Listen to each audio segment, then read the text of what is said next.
What's up, nerds? Welcome to EnGame. I'm Hoops4, and today we are going to take a look at why Overwatch 2 will fail soon. A rocky launch and heavy monetization have already blemished Overwatch 2's short reputation. We're going to take a closer look at some of the issues this game has, and without changes, the resulting failure that I believe will follow. So let's go ahead and enter gaming. Enter gaming. Before we jump into this list of negatives, let's start with one overwhelmingly positive thing. The one thing that could be the absolute saving grace of this game. And that is, it is still Overwatch. It is still the direct half-sequel of the 2016 game that took the world by storm. The gameplay is still fun, the characters are unique, and the voice acting is still very well done. There is still a decent amount of character in the game, just not as much as I would like. So, credit where credit is due, but now it's time to dig in. Let's start with the egregious monetization. Seriously, this is one of the worst culprits of monetization that the gaming industry has ever seen. Just to give you an idea of how bad it is, it's actually more expensive to buy a digital gun trinket for your account than to get a physical trinket in real life. Wow. Additionally, these gun trinkets don't even make sense for some characters. It's not like every character has a gun like in Call of Duty.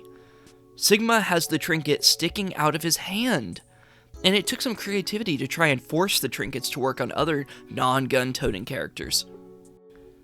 Skin prices are another issue. It's regular to see $20 skins, and mind you, this is a first-person shooter, so you can't even see the skin most of the time. Never mind the fact that you have almost no way to freely obtain skins anymore, but more on that in a minute. And if you are lucky, you can even get a skin on sale for $15. Seriously, it's that absurd. On a similar note, any kind of cosmetic is now problematic due to this crazy monetization. And now, besides being locked behind a significant financial burden, there's no longer a way to unlock these cosmetics with luck, aka loot boxes. Now we have the Battle Pass, and who doesn't love that? The free pass gives terrible rewards, shocker, but the premium is nothing special either. Gone are the days of pulling a legendary skin out of a level up loot box, and it's a shame. Look, I understand how loot boxes come with their own issues, but the direction that Blizzard has gone is alienating a large amount of the returning player base. Not everyone wants to spend crazy money on cosmetics, but freely getting a lucky good reward every now and then was a nice surprise that keeps players coming back for more. If Blizzard didn't want people straight up buying loot boxes to gamble, since they were under fire for that in Overwatch 1, then just don't let them. But don't alienate those of us that didn't abuse the system and just wanted a free reward to keep us playing. Having loot boxes as a reward for leveling up or completing challenges gives more meaning to player progression, and it leads to returning players. It also adds a little more appreciation to having a lucky box and pulling a great skin, without pouring money into the game. And this is one of those places where Blizzard can make this kind of change in Overwatch 2. There is still time to rectify some of these mistakes, and I think that this is one of the ways they could save the game. So let's take a look at the aforementioned player progression, which no longer exists. The many hours that people dumped into Overwatch 1 seem to be pretty much obsolete. You no longer progress a player level, and instead progress the lackluster Battle Pass. Awesome. Personally, I really enjoyed showing off my level with a cool border. Without a meaningful progression system, one that doesn't reset every season, the game starts to feel pointless and repetitive. Maybe Blizzard didn't think so, but it's the little things like this that matter. There were so many of these little things that added character to Overwatch 1 that made it a unique first-person shooter instead of the cookie-cutter games we normally got. For example, remember the big death skulls on player eliminations? Just a fun little visible reward to every elim, and now it's gone. How about being on fire? Being able to visibly see yourself doing well, besides checking the scoreboard. or being able to see which enemy needed to be focused.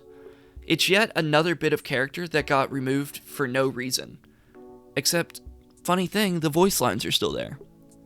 Or, what about receiving medals after the match for most healing, most damage, highest kill streak, and then voting for those?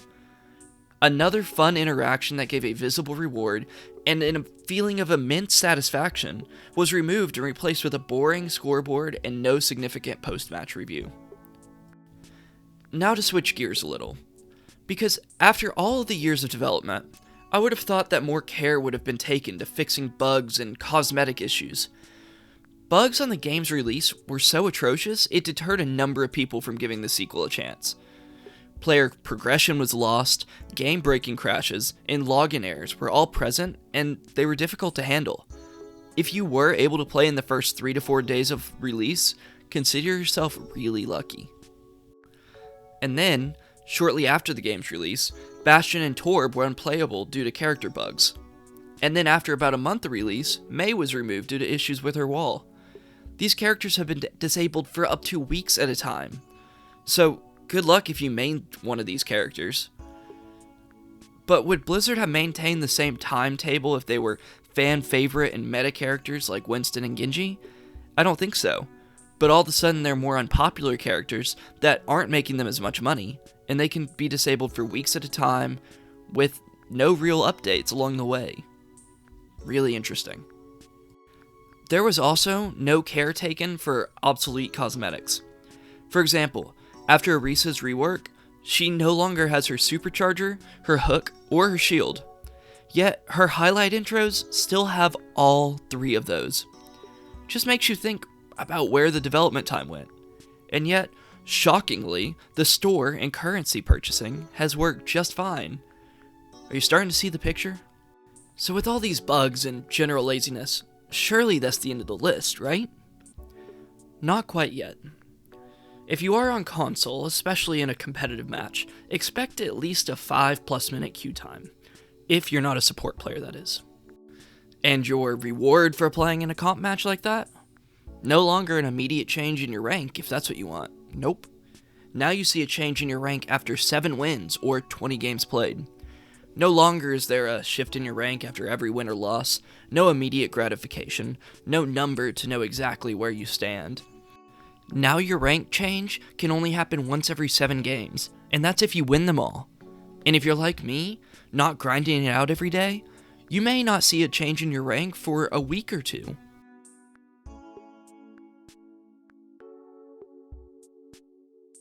Where does this leave Overwatch?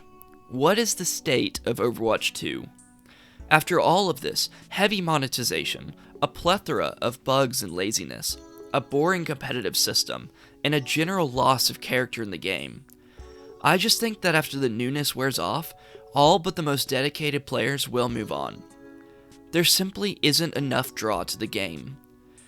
If there is a saving grace, it's because of the longevity that the game has had in the esports world over the last few years, and the still remarkably fun gameplay. However, these terrible auxiliary systems are enough to alienate any average player. So, let me know what you guys think about this. Am I on the right track? Or do you think players will push through and continue to show the game love? I would love to hear from the community on this one. Thank you guys for watching. I'm Hoops4, and if you want to see more talk pieces, game reviews, pack openings, and more, check out EnGame right here on YouTube. Thank you for watching. Happy right gaming, here nerds. on EnGame. Be sure to like, comment, subscribe for more content.